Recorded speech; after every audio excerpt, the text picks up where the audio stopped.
le sucre sur les jaunes, fouettez, ajoutez la farine, mélangez, ajoutez la farine de maïs, mélangez à nouveau et réservez. Chauffez le lait demi-écrémé, récupérez les graines de vanille. Alors ce qui est important également quand on achète des gousses de vanille, c'est qu'elles soient encore moelleuses, molles, qu'elles ne soient pas sèches. Hein. On voit quand on les touche, ici elles étaient très souples. Hein, Oui, absolument.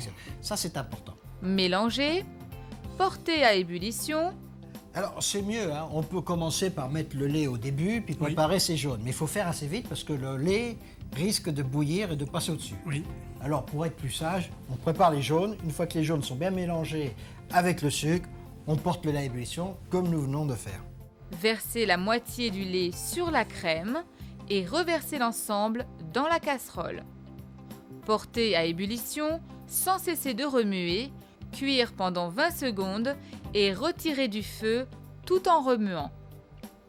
Incorporez le beurre bien froid, garnir la crème pâtissière dans une poche et remplir le bac à glaçons jusqu'aux 2/3. Laissez refroidir et entreposez au congélateur un minimum de 3 heures. Versez la fécule de pommes de terre avec la farine de riz, la farine type 45 et la levure chimique. Mélangez, ajoutez l'huile d'arachide, le sucre semoule et le sel fin. Détendre la levure de boulanger dans de l'eau froide et verser petit à petit la levure dans les poudres.